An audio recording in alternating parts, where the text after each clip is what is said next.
Pequeñas muertes al experimentar el cambio de nuestro cuerpo, el cambio de vínculos, el desencanto con nuestras profesiones, con nuestro cuerpo, con familia, el darnos cuenta que no somos los mismos, no importa cuánta disciplina quisiéramos mantener. No importa cuánta confianza o aferramiento pudiéramos guardar, la muerte llega, el cambio nos insulta, aquello que imaginamos no sucede y los seres humanos de manera particular vivimos en una experiencia llamada temor, jipa en tibetano. Y este temor es algo con lo que tenemos que relacionarnos, y es de esta manera que llega el cambio, llega la enfermedad, llega la muerte, y es algo que entre más nos podamos relacionar con estos temas incómodos, estos temas que nos resultan difíciles de trabajar, pero si somos en cierta medida honestos, son parte inseparable de la vida de todos los humanos, donde la muerte puede llegar en la cuna, la muerte puede llegar en plena niñez, adolescencia, puede llegar en cualquier etapa de la edad adulta, puede llegar de manera gradual, puede llegar de manera dolorosa, predecible o súbita e injusta. Y sin embargo, hay algo sumamente importante que la tradición budista, como una filosofía sobre la cognición, sobre la mente, sobre una práctica que nos lleva a conocer qué es lo que sucede en la cognición, qué es lo que sucede en nuestra mente en todo momento, y qué hay detrás, si es que lo pusiéramos en una especie de terminología musical, qué es lo que le sucede a la música de la vida cuando cesa, y qué hay respecto al silencio que estuvo presente en todo momento. Y el silencio que existiría, vamos a suponer, antes de nacer. Y el silencio que está presente cuando incluso la música está tocando en nuestra infancia, en nuestra adolescencia, en nuestros momentos más alegres, en nuestros momentos más frustrantes. Decía Beethoven que el silencio es presente, es parte de la música, no deja de estar, sin importar que esté tocando la orquesta completa al mismo tiempo. ¿Vamos bien? Entonces la música de la vida está sonando, pero el silencio está ahí. Y de pronto empieza a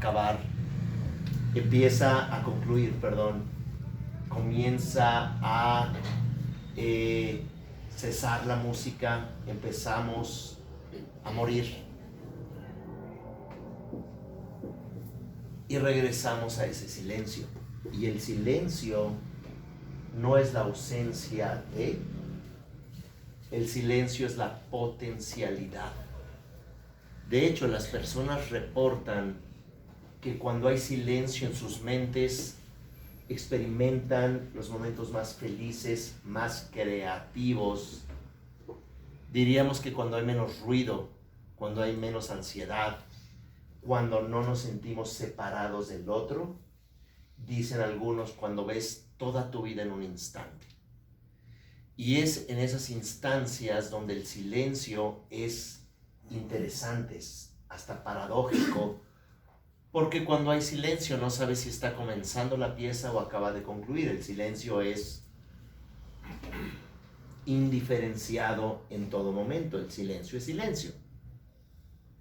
Y ese silencio es la potencialidad de encontrarse en la esencia, encontrarse en la genuina condición de la mente. Bienvenidas, bienvenidos. ¿Cómo están? ¿Bien? Qué bueno. Propio.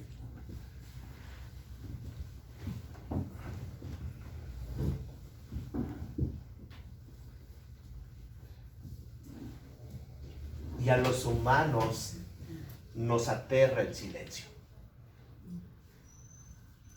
Los humanos llegamos a un lugar, si es que estamos en casa solos, y tratamos de llenarlo de información.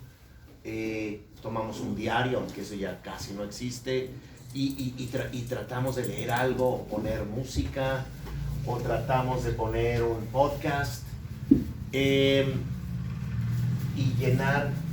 Aquí hay donde sentarse. Acá también, si gustan. Mira, acá hay dos lugares, acá hay una. Cuando dos personas se conocen, tratan de hablar porque no quieren guardar ese silencio y de alguna manera estamos separados de ese estar sin ser.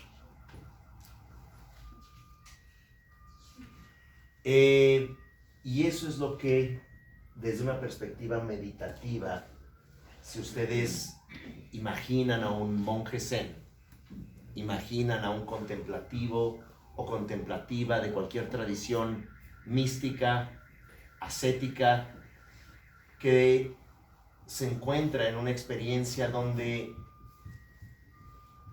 estamos usando la terminología del silencio, ese silencio lo abarca todo y no le falta nada, porque es un potencial.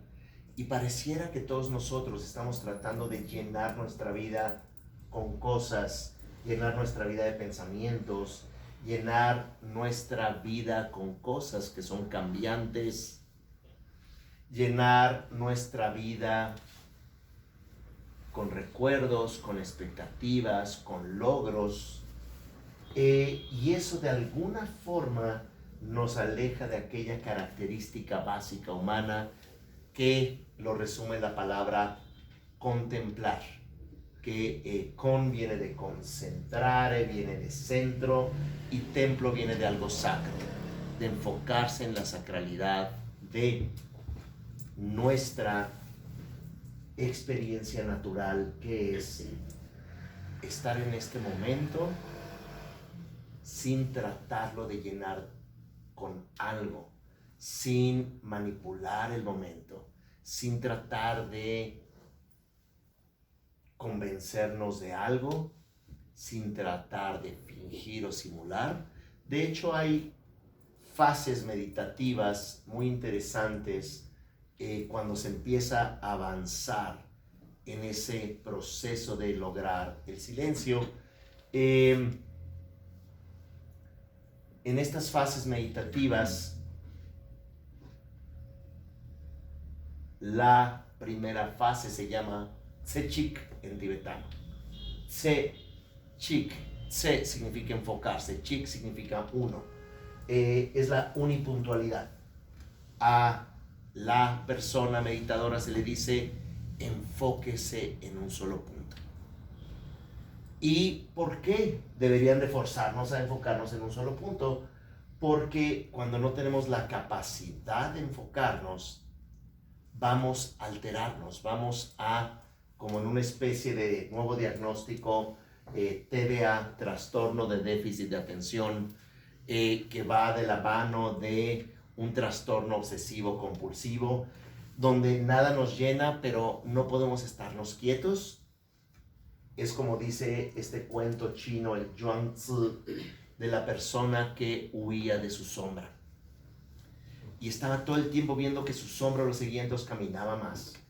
Y la sombra seguía, y él caminaba más rápido, y la sombra también caminaba más rápido, entonces empezaba a trotar, y la sombra era inseparable de él, hasta que despavorido quiso dejar a su sombra atrás y murió exhausto, dice esta serie de cuentos clásicos, Zhuangzi. Sin percatarse, dice el narrador omnisciente en este cuento, que sentándose en la penumbra, la sombra podría eliminarse. Y puede entenderse acá la sombra junguiana, que es aquello que no queremos ver. Es de lo que estamos huyendo. Y eso que no queremos ver, a veces es la posibilidad de ser más que nuestros pensamientos, que nuestras obsesiones, que nuestros aferramientos. Y si logramos soltar, vamos a encontrar la compasión, vamos a encontrar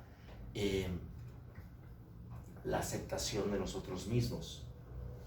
Y es algo muy sano cuando tú puedes darte cuenta que cambias, darte cuenta que envejeces, darte cuenta que si algo comienza, termina, si algo nace, muere.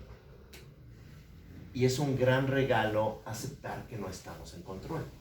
Entonces, después de la primera fase que se llama Tse-Chik, viene la segunda que se llama Tutal en tibetano.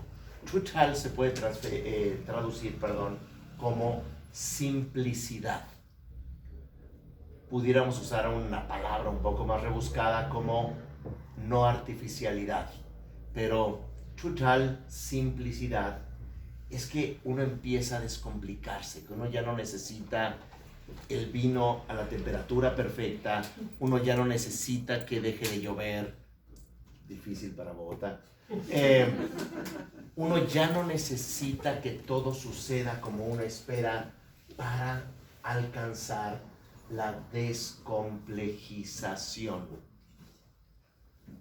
la deshisterización de nuestra vida. Y es con base en esto, es con base en aceptar que estamos vivos, aceptar que no estamos en control, aceptar que somos personas vulnerables, aceptar que todas las personas son vulnerables, que no tenemos que fingir, y que cuando encuentras esa vulnerabilidad, esa simplicidad, vas a encontrar una libertad interior, porque ya no tienes que simular, ya no tienes que decirle al otro, mira qué bien la paso, como en las redes sociales, que es una especie de vitrina de simulación de logros que nadie tiene.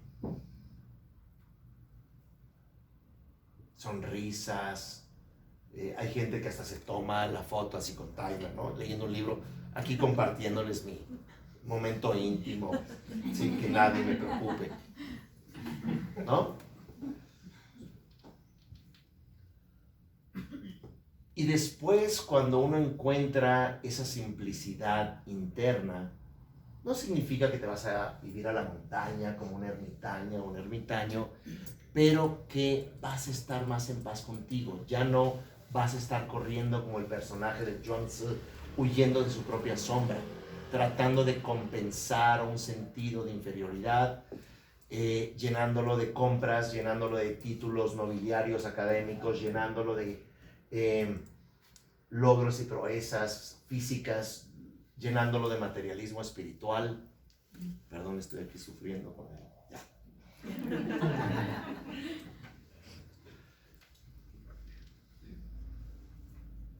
Y después de la simplicidad viene la tercera faceta que se llama Rochi, que significa un solo sabor. No significa que todo te sepa lo mismo, pero significa que tú ya eres un individuo que no está esperando la película perfecta para disfrutarla, sino que todo es una experiencia de gran valor.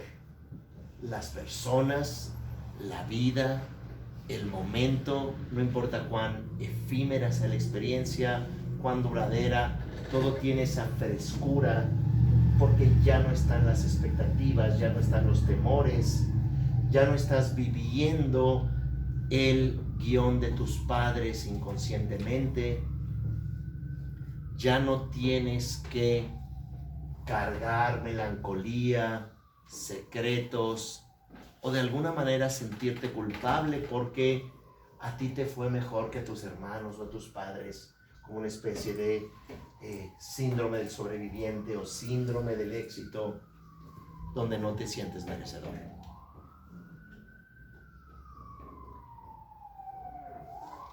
Donde comenzamos a dejar de sentir personal lo que nos ocurre y empezamos a mirar la realidad como una película. Y no estoy diciendo que nos desresponsabilicemos, no significa que no ames a la biodiversidad, a las personas, a los animales, no significa que no te fascine tus actividades artísticas, plásticas, deportivas, literarias, espirituales, pero significa que ya no tienes al déspota del deber ser en tu vida.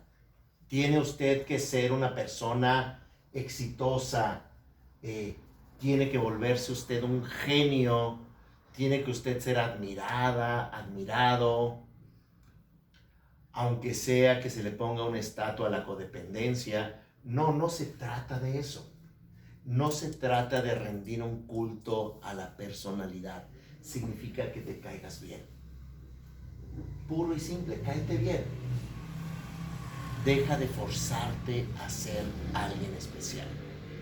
Deja de forzarte a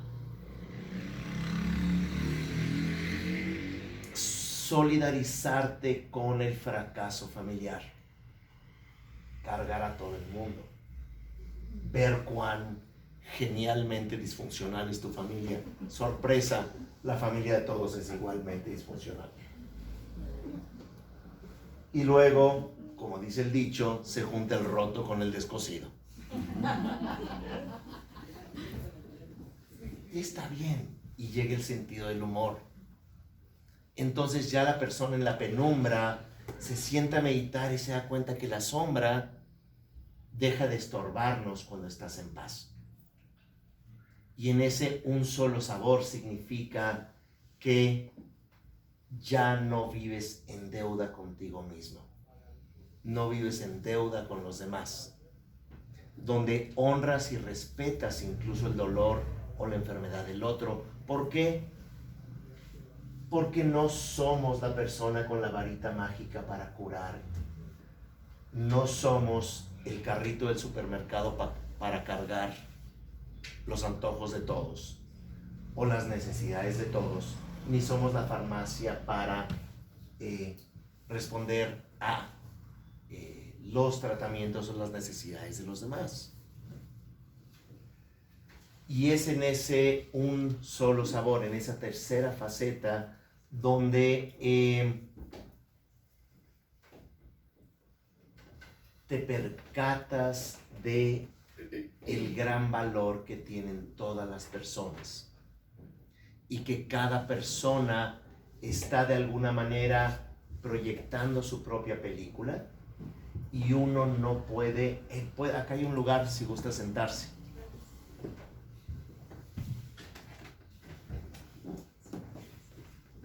Bienvenida.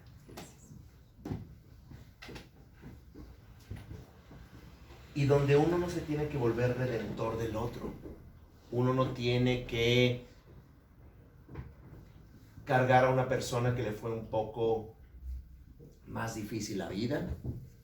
Te das cuenta que está en su proceso y que tú puedes ayudarle, ser una condición para que el otro ciertamente crezca, ciertamente sea mejor persona.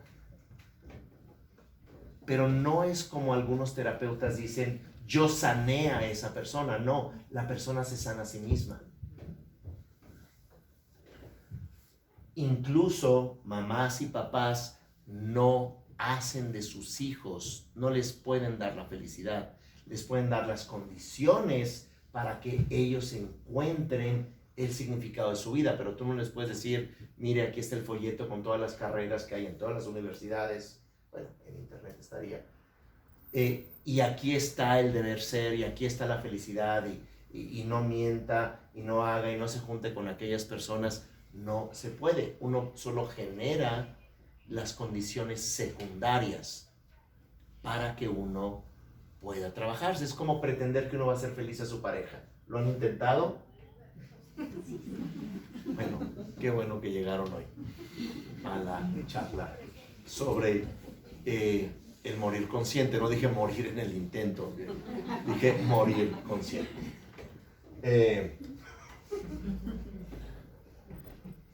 Porque no podemos en realidad, pero sí puedes tener compasión hacia ti y darte cuenta que puedes echarle una mano a alguien y solo ser una condición secundaria, seas una terapeuta, un sanador, un médico, seas una buena pareja, un buen padre. Tú no puedes, de la misma manera que no puedes tomar a un niño y decirle cálmate y sacudirlo. Digo, se puede, pero no sé si uno tendrá mucho éxito. Como decirle a alguien ya no estés triste.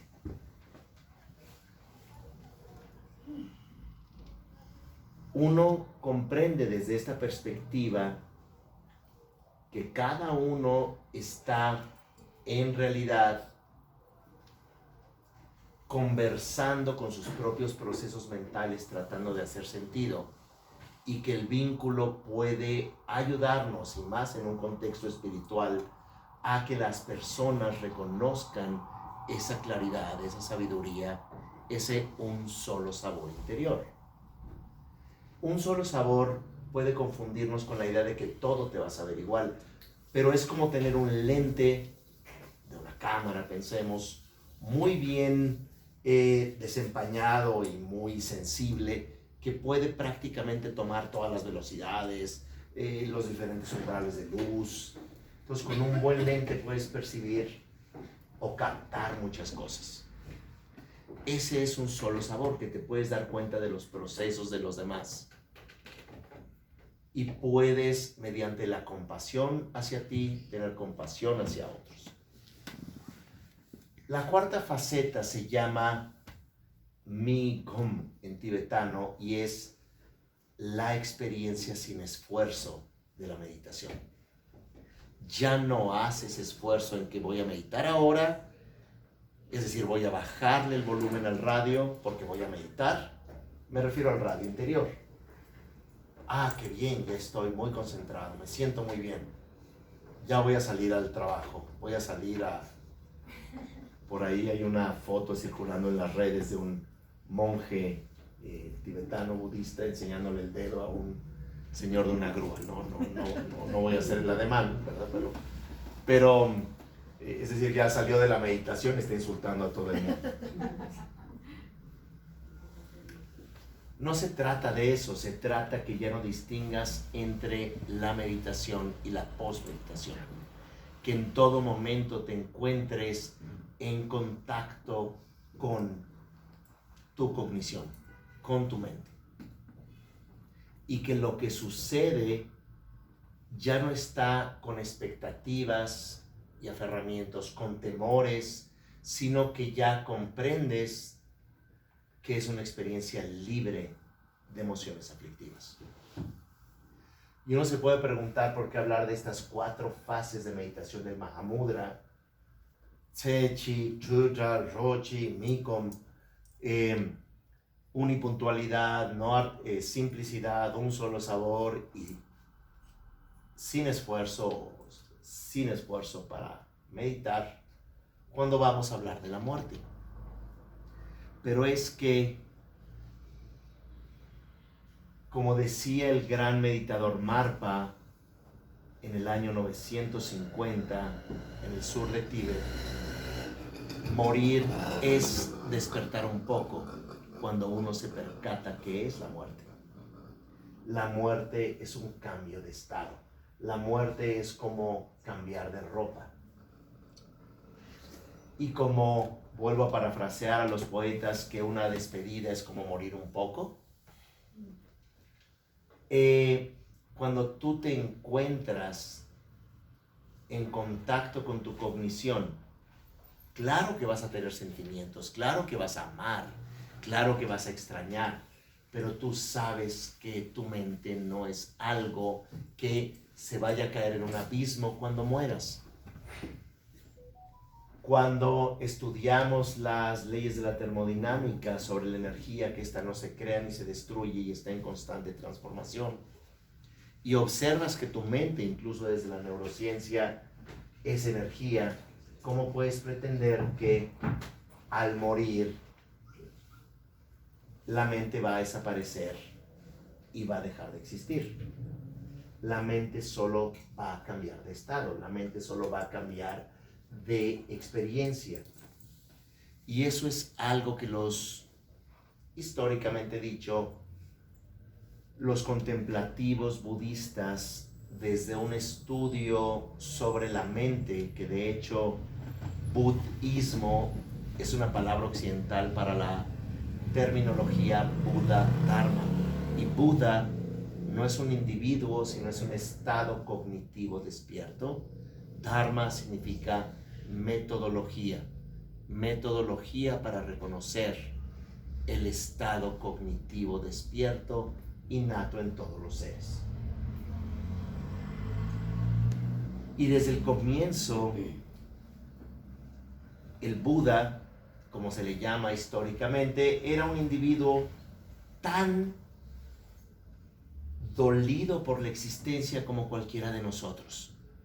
Se le murió su madre a los 7 días de haber nacido. En teoría no debiera haberse percatado de la muerte de su madre, un recién nacido de 7 días. Bueno, nos dice la neurociencia que sí te das cuenta. Te das cuenta no a nivel de memoria, no a nivel intelectual o incluso emocional, porque el sistema límbico no está desarrollado, pero sí desde las neuritas o las neuronas del corazón o el pericardio, desde las neuronas que hay en el mesenterio, que ya le llaman stomach, brain o cerebro del estómago, que es lo que hace que nos sorprendan los animales que intuyen cosas. Intuyen que alguien va a morir días antes, intuyen que alguien va a llegar de un viaje largo y ya están 2 días antes en la puerta porque algo sienten. Pero no es de que vieron el QR en la computadora y de pronto supieron que ya estaba la reserva confirmada. Es conectarse, como dice el biólogo Rupert Sheldrake, es conectarse al campo mórfico. Es lo que podemos llamar un mandala, un campo de energía. E interesantemente, cuando los humanos dejamos de pensar, dejamos de aferrarnos, dejamos de estar en ser o no ser, me quiere o no me quiere, mi vida vale la pena o no vale la pena, tendrá todo sentido o no.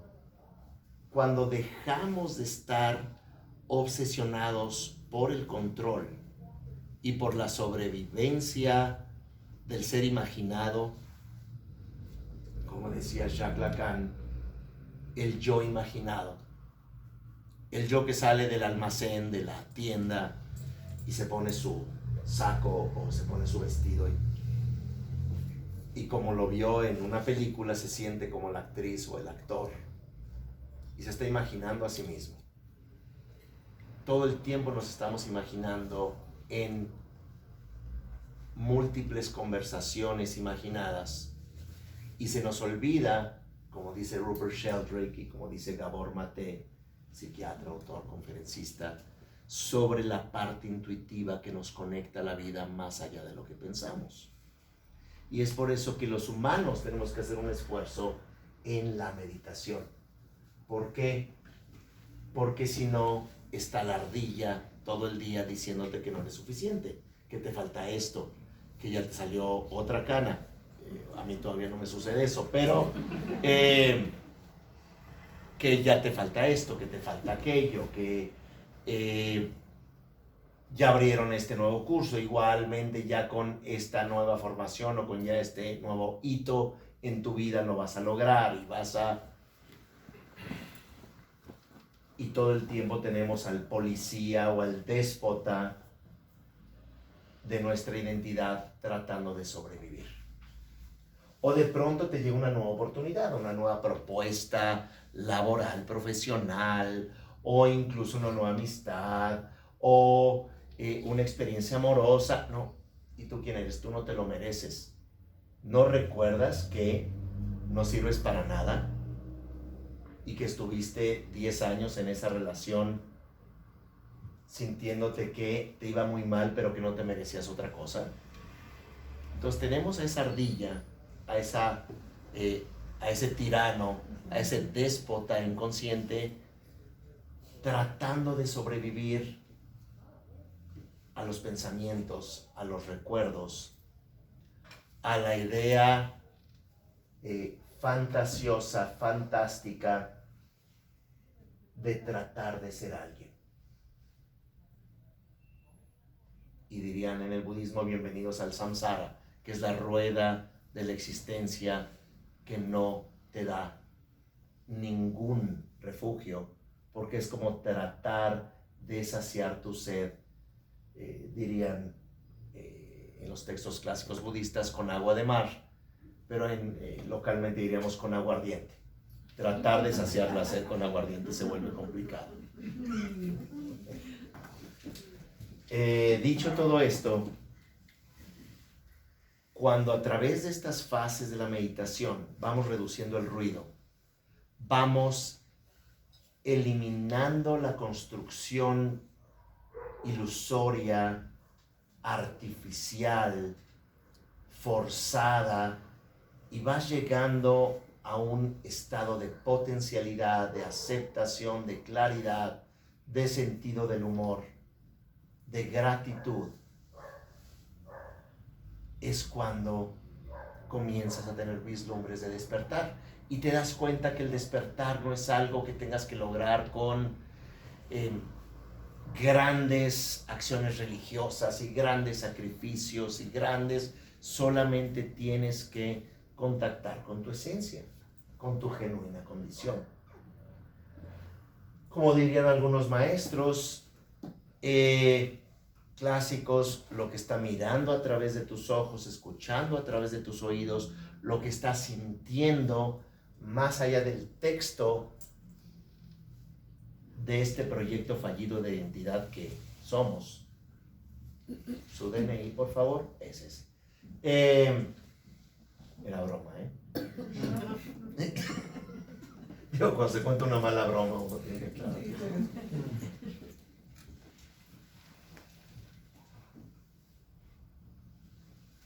Pero cuando a la identidad te relacionas con ella con ironía, con compasión, cuando ves tu historia con un poco de más amor, cuando te toleras a ti y te vuelves más tolerante de los demás, cuando no tienes nada que ocultar,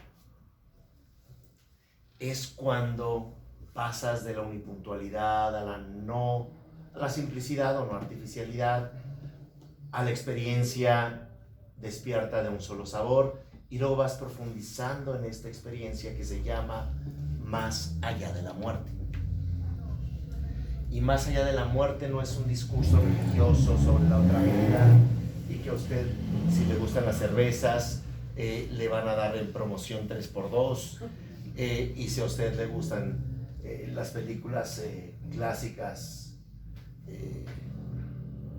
europeas, le van a poner muchas películas. No se trata necesariamente de llenar las expectativas intelectuales, sino tocar la esencia que está más allá de esta máquina pensante en donde nada le es suficiente.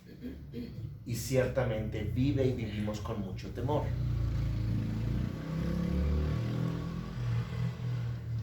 Y cuando logras ver que esto es más bien como una película donde tú no eres el personaje principal de la tragedia, sino que eres la directora o el director, quien escribió el guión, quien puede cambiar las cosas pero no importa si te vuelves una persona feliz en tu historia o infeliz en tu historia, lo importante es que puedes escribir lo que te da la gana. Y por el hecho que puedes escribir lo que te da la gana, no importa que escribas, sino lo que importa es que hay papel ilimitado, bueno, un poco anticuado de mi parte, pero hay memoria para escribir ilimitadamente y hay tinta o letras para teclear, y eso es la potencialidad de la cognición. Eso es el estado despierto de la cognición. Así que, ¿qué vamos a aprender el próximo sábado en este espacio maravilloso? Anexo de la librería Arcanos. El arcano. El arcano. Vamos a aprender métodos, meditaciones sobre cómo relacionarnos de una forma no únicamente teórica, sino contemplativa, experiencial, de cómo podemos llegar a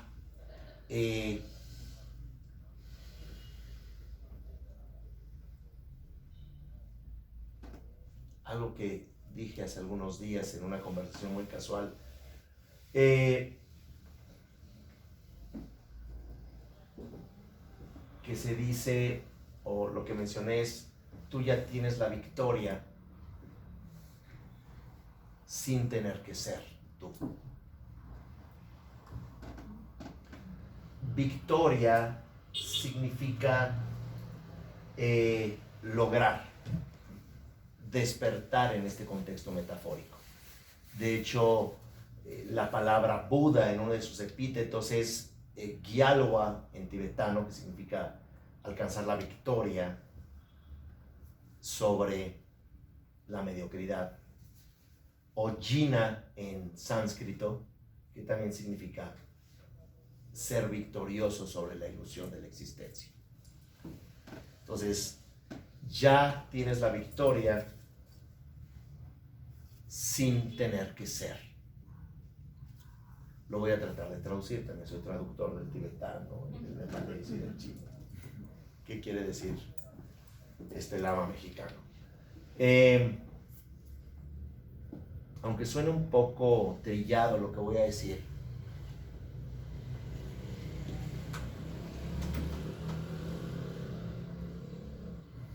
si supieran que no van a fracasar, ¿a qué le dedicarían el resto de su vida?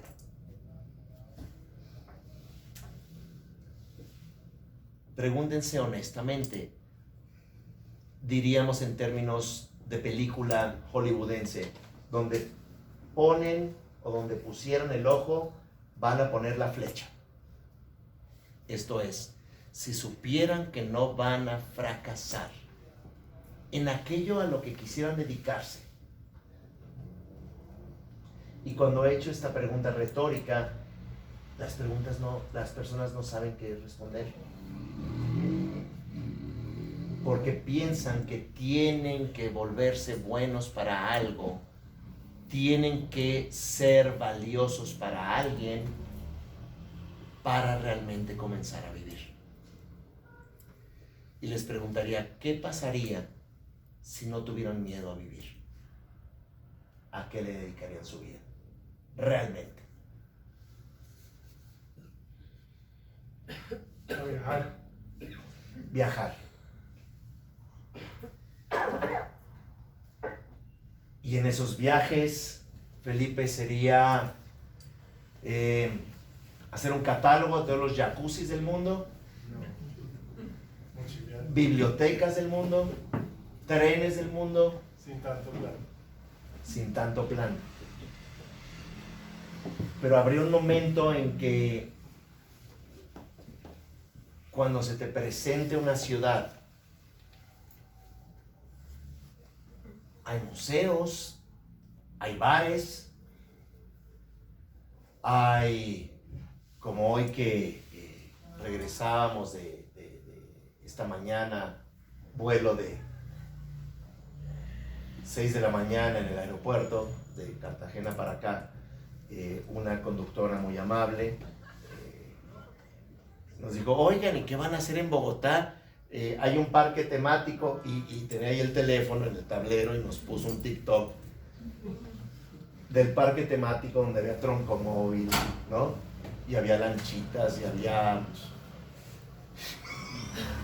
Cada sí nos quedamos viendo, digo, qué bueno que nos vean con actitud de niños, ¿verdad? Pero me vi subiéndome al troncomóvil. Pero sí sería viajar. Pero lo que quiero decir es que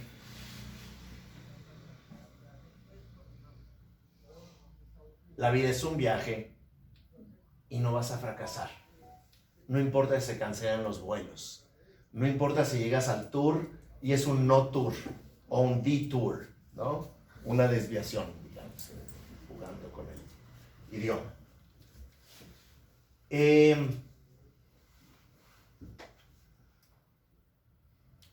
Y la pregunta es compleja. ¿Por qué? Porque tendrías que hacerte cargo de ti, de lo que realmente te apasiona, de lo que realmente te mueve y a lo que realmente le dedicarías tu vida. Pero las personas dicen, no, en realidad es que tengo que hacerme cargo de mis familiares. No, es que mira, mi pareja, digo, sin mí, la verdad es que no sé qué haría sin mí. O pues tengo ahí un empleo que no lo puedo dejar y ya me voy a jubilar o retirar. O de alguna manera siendo leales a lo que nos causa temor, a lo que nos desempodera, a lo que no nos hace estar bien o quietos, a lo que no nos lleva a la penumbra de la contemplación y ser suficientes. Está la historia de Thangton Gyalpo, un individuo que alcanzó la edad de 115 años, un gran maestro budista.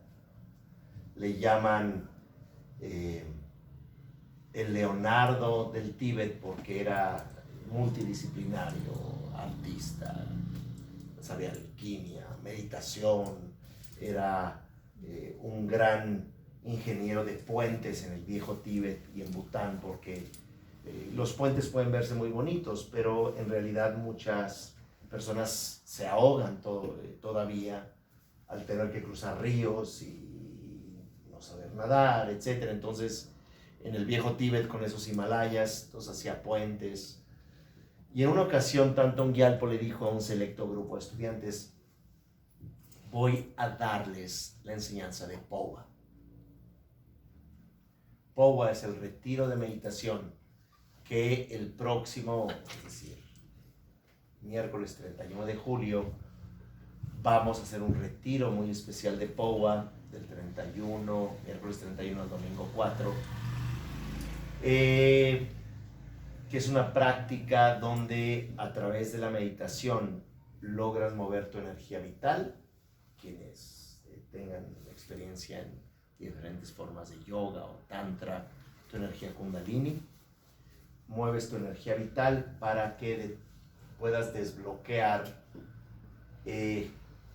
tu canal central y en el momento de la muerte puedas naturalmente estar en un estado meditativo no referencial, y al desbloquear el canal central, que en algunas tradiciones se llama Avaduti, en otros se llama Nadi Madhyama,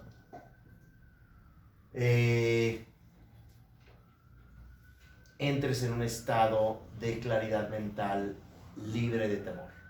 Y es una práctica muy secreta que he practicado desde hace 31 años. He enseñado ya desde hace 20 años, no de manera pública, pero como traducía a muchos maestros, sigo traduciendo a muchos maestros tibetanos, me dicen, tú del Powa, yo me voy a hacer otras cosas. Entonces ya con esa facultad de autorización de enseñarlo. Tanton Gyalpo se encontraba con un grupo selecto de estudiantes y dijo, vamos a hacer una práctica de POWA, pero esta es una práctica de POWA especial. Vamos a emitir la energía vital, pero ya no necesitan regresar a su cuerpo. Se llama Jordruk esa práctica. No es lo que vamos a hacer este fin de semana. No se espanten. O les diría, paguen su tarjeta de crédito, no se van a zafar. Bueno, sí se dice así, ¿no? Sí, zafar, sí, okay, bueno. Sí, que luego uno dice un coloquialismo y resulta ser una palabra obscena en otro país, entonces esperemos que no. Como quiera que fuere, le preguntó a 5 o 6 personas, Tanton Gyalpo, si querían hacer el Jordruk, y todos decían, es una gran oportunidad, muchas gracias, pero es que, mire, tengo familia en este momento, tengo que hacer esto, tengo que proteger aquello, y todas las personas de alguna manera enfrascados en lo que nos da temor, en lo que nos lleva a... es como cuando uno le pregunta a una amiga o a un amigo, amiga, amigo, si te quejas tanto de esa relación, ¿por qué no la dejas? Es que no te estoy diciendo, no te estoy preguntando qué hacer, te estoy contando lo mal que me la paso. Ya me voy. O dame tantito de lo que estás tomando, no sé, ¿no? Para entender. Ya sé que a veces es broma, a veces es anécdota. Pero como quiera que fuere,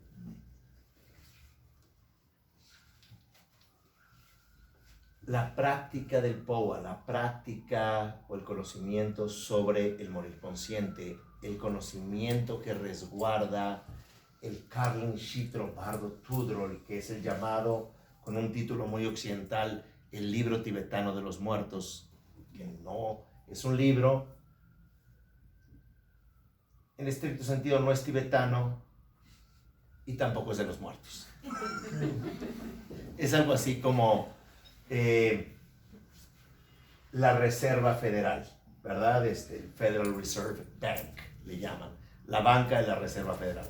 Ni es un banco, ni es federal, ni es una reserva. Es una imprenta que tienen grandes inversionistas del Estado profundo que imprimen dinero, decimos en México, patito. Fiat money, ¿cómo se dice patito aquí? Pues dinero que no tiene valor, que son los dólares, ¿no? Sin base. Bueno, entonces ni es banco, ni es federal, porque es privado, y no es una reserva, es una imprenta. Bueno, más o menos así el título occidental del libro tibetano de los muertos, porque es Karlin Shitro Bardo Tudrol.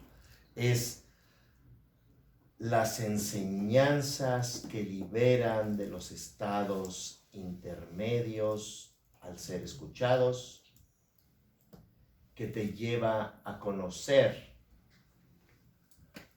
las instrucciones sobre las energías pacíficas y coléricas enseñadas por Karma Limpa, el coautor del libro, vamos a decir. Como quiera que fueres, es un manual muy importante que en realidad no fue en estricto sentido traído del Tíbet, sino que es un libro basado en los tantras budistas de la India, que apunta al vivo, cualquiera de nosotros. No dije vividor, dije vivo, viva, cualquiera de nosotros. Al moribundo, al fallecido, los procesos cognitivos que acompañan el incremento y la disolución del sonido, utilizando la metáfora de la música que hace rato ocupamos. Y en ¿cómo podemos entrar en estas fases meditativas naturales cuando nuestra vida se está apagando? Así que en lugar de ser un gran insulto, o como decía Rudolf Otto, el mysterium tremendum, que sería la muerte, que es terrorífica y fascinante, decía este antropólogo en 1907.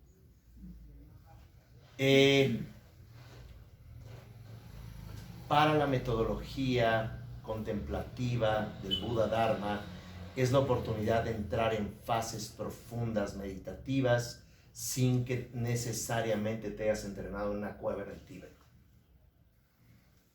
Y ese manual va guiándote para que puedas reconocer los estados de disolución. La disolución kármica, que es la muerte de tu cuerpo. Nos guste o no, este cuerpo no va a durar para la eternidad. Y eventualmente, como cuando dicen los textos, te echan de una posada, cuando no importa que no te quieras ir de esa posada, ya te echan, es decir, tu cuerpo te va a echar. Ya no puedes quedarte un minuto más. Ya no va a funcionar el corazón, ya no van a funcionar los pulmones, ya algo se rompió, ya algo ya no te puede alojar.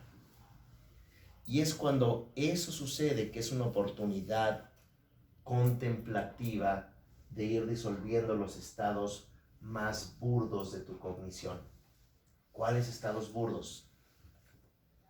Los pensamientos incesantes al déspota, el tirano o la tirana que todos llevamos dentro, que todo el tiempo te está diciendo, haz esto, haz aquello, vas a ser mejor persona, busca esto, mira, ya no hagas aquello, mira lo que nos lleva a pensar, incluso cuando ya queremos dormir y te está diciendo, contesta ese correo electrónico, bloquéalo.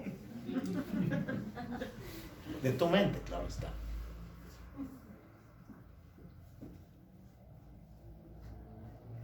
Ya en unos días ya lo desbloqueas y dices, estoy enojada. Bueno. Entonces se disuelven esos estados burdos cognitivos, se les llaman vikalpas en sánscrito.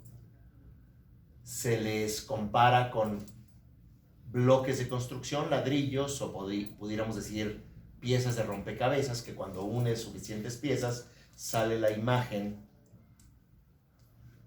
de tu vida imaginada con procesos inconscientes, mentales, cognitivos. Pero uno se está muriendo y se están disolviendo. Y el libro tibetano de los muertos y las instrucciones del Buda Dharma te dicen, ese es un estado meditativo, reconócelo. Y luego los estados burdos se disuelven y entran los estados sutiles. Y empiezas a experimentar como algunas personas que han logrado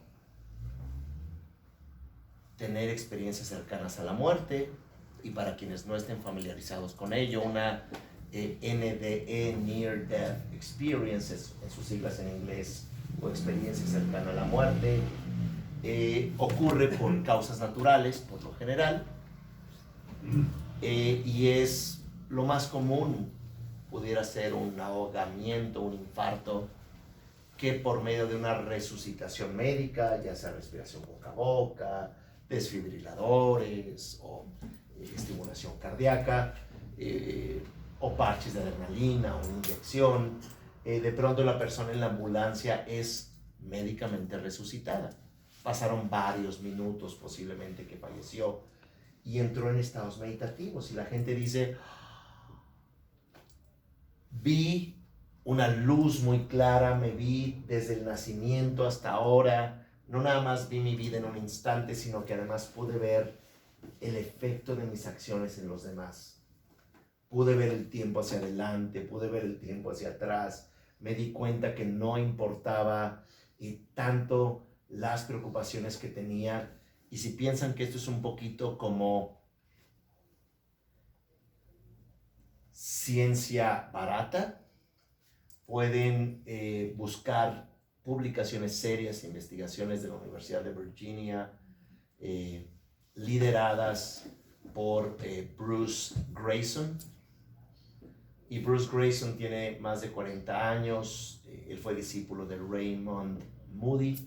Muchos lo pueden conocer a Raymond Moody por Vida después de la vida, un clásico de 1975 sobre experiencias cercanas a la muerte. Personas que mueren por unos minutos, médicamente son resucitados y tienen experiencias extraordinariamente complejas y meditativas que dicen: no es posible, estuve muerto y nunca me sentí más vivo. Era como estarme ahogando en un vaso de agua con mi trillado mundo en el cual me estoy ahogando, o me estaba ahogando, hasta que vi el océano.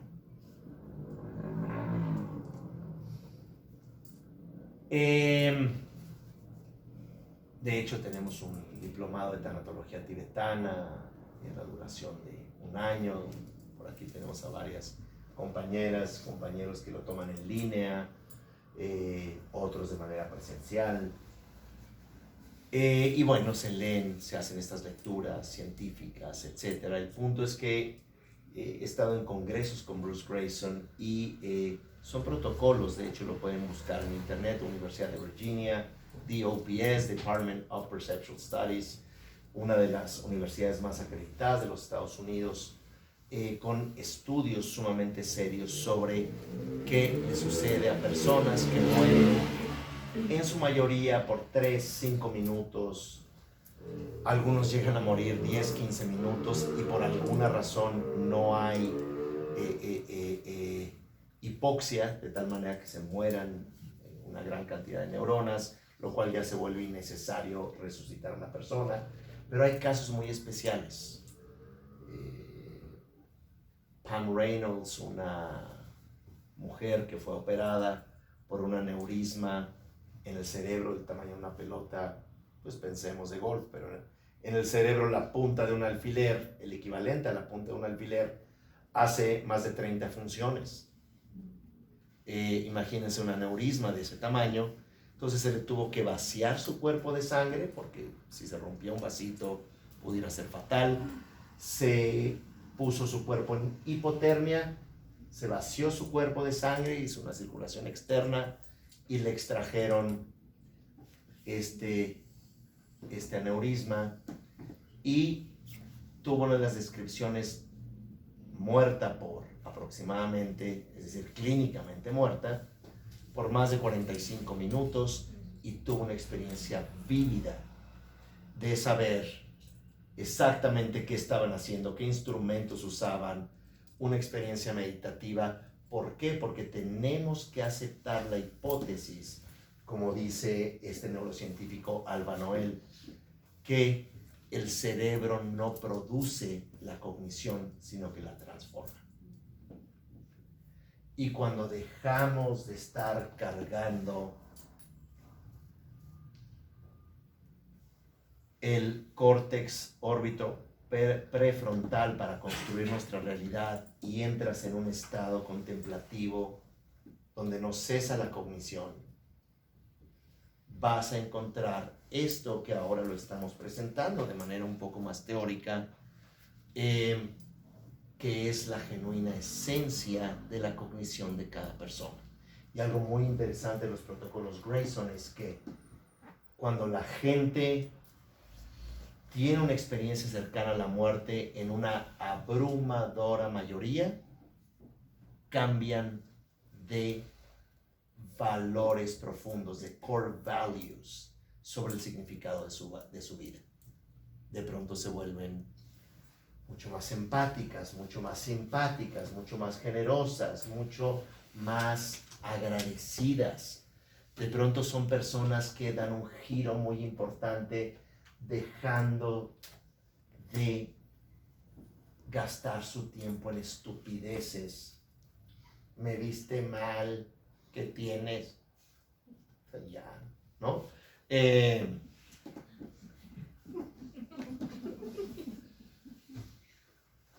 Sobre tu falso sentido de trascendencia, donde quieres que aplaudan todas las payasadas y cosas que haces. Y donde con esos protocolos uno se pregunta si no pudiera pagar a 2 que 3 conocidos para ver si cambia. No, eso no. Pero lo que...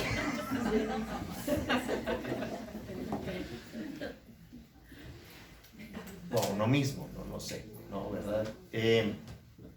Pero es entrar a esos estados meditativos, es entrar a esa hipótesis, a esa posibilidad que no somos lo que pensamos, mucho menos somos lo que tenemos, mucho menos somos lo que sentimos. Imagínense todo lo que sienten todo el fregado día que sea, sino que somos la cognición, aquello que está consciente, el awareness detrás de todas esas películas o todas esas piezas musicales o todo eso que es cambiante y a lo que nos aferramos. Y eso por sí mismo nos hace grandes a todos los seres sensibles. Por eso decía, ya tenemos la victoria sin tener que ser alguien. Ya no tenemos que convertirnos en los tiranos de nosotros mismos. Ya el resto de tu experiencia es un gran regalo. Y eso no es algo que si lo crees sucede. De hecho, de pronto estás tomando tu café, tu tinto, tu tintico, como le dicen, o aromática, y de pronto tienes una experiencia cercana a la muerte. No tienes que creer en algo, no tienes que hacer rituales, no tienes que profesar ninguna idea, y de pronto estás en una experiencia donde tu cerebro no estaba funcionando. ¿Por qué? Porque el corazón no estaba bombeando sangre. Y entras en un estado que incluso se le puede llamar autoscopia, una palabra rebuscada, experiencias fuera del cuerpo, que incluso llega a suceder con ciertas circunstancias de anestesia. Una doctora anestesista, una algóloga, tomó el curso de tanatología tibetana, me dijo que le estaban sometiendo a una cirugía, una anestesia general, y de pronto vio a la anestesista, ella siendo una profesional, una médica de muchos años, y dijo, ay, ya se equivocó. Y en eso se vio afuera del cuerpo durante una buena parte de la cirugía, sumamente consciente. Entonces decía, es que no tengo elementos médicos para explicarlo. He estudiado medicina toda la vida y nadie me ha podido explicar esto. ¿Cómo puedo ver, escuchar, entender sin que mi cerebro, mis oídos, mis ojos, todo mi segmento o toda mi área somatosensorial lo procese? Ahora vamos a preguntas, nada más cierro con la... Gracias. En síntesis, este conocimiento no es un conocimiento que tenga que ver con profesar una creencia. Se puede ser una persona con cualquier respetabilísima religión, siempre y cuando uno no crea que es superior al otro y le dé permiso de quitar la vida a niños y matar, ¿no? Lo digo con mucha seriedad y preocupación. Cuando ya nos sentimos superiores por profesar algún sistema de creencias, creo que eso nos convierte en homus bélicos, ¿verdad? Humanos belicosos, crueles, que pues es tristemente parte de la historia de la humanidad. Sin importar en qué creamos, hay gente que se cree de sangre azul, otros. En fin, ese no es el tema. Lo que quiero decir es que todos los seres sensibles tenemos esa naturaleza despierta una vez que logramos reducir todo eso que nos aleja de ese estado cognitivo, contemplativo, natural, que ya está una vez que cesa la, vamos a decir, proyección conceptual e individual en cada uno de nosotros. Y la pregunta obligada es, ¿Y por qué no hemos reconocido eso? En el taller que tendremos pasado mañana acá, si no me equivoco, sábado 27, de 9 a 1 de de la 9 tarde. de la mañana a 1:30 o 1 de la tarde. Ahí vamos a hablar sobre las fases de cómo vamos entrando en niveles más sutiles de cognición conforme vamos muriendo. La pregunta obligada es por qué no sostenemos o por qué no reconocemos ese estado natural, ese silencio, usando esa metáfora cognitiva como potencialidad que tenemos todos. Es porque estamos tan aferrados a un estado de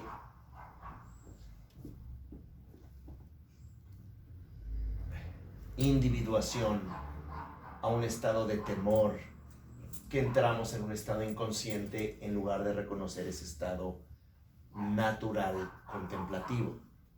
Y se entra en ese estado inconsciente, y una vez que no reconocemos eso y estamos en ese estado inconsciente, de manera inmediata, algunas personas reportan que a veces horas, a veces días después de que la persona, el ser querido, falleció, de pronto los pueden ver o sueñan con ellos, muy angustiados y muy agitados. Dicen: ¿qué me pasó? ¿Me puedes ayudar? ¿Por qué están agarrando mis cosas? ¿Por qué están ya vendiendo en la venta de garage mi traje favorito? ¿Y por qué se guardaron mi reloj? ¿Y por qué están todos brindando muy felices y no me invitaron?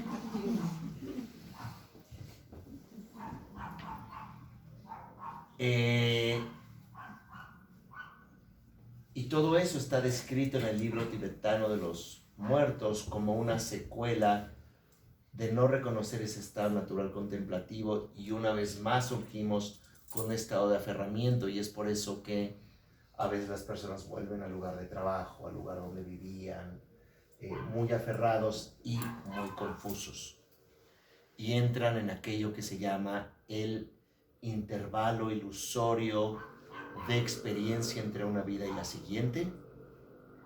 Y el libro tibetano de los muertos, si lo llamamos así, como el antropólogo Walter Evans Wentz lo hizo en 1920, así lo llamó porque, pues, antropólogo de Oxford, norteamericano que estudió en Oxford, y pues ya estaba de moda el libro egipcio de los muertos, y digo, pues le voy a llamar ahora el tibetano, y se va a volver un superventas, y sí que se volvió un superventas. El asunto es que describe este texto los procesos cognitivos de disolución y resurgimiento, de estados cognitivos de confusión que pueden prefigurar una siguiente vida con características kármicas en diferentes mandalas o existencias o campos mórficos, como dije hace rato, donde uno puede nacer en una familia muy ansiosa, o en una familia muy carente de cariño, o en otra muy amorosa, o en diferentes planos de existencia, o porque de pronto se puede tener un cuerpo más proclive a la enfermedad, o más longevo, o con aspectos inconscientes de memorias de vidas pasadas que recuerdas cosas, o a veces traumas de vidas pasadas, como lo estudia el doctor Ian Stevenson de la misma universidad, la Universidad de Virginia, y ahora también ya murió Ian Stevenson. Y ahora hay varios estudiantes y colegas suyos, como, ahora recuerdo el nombre,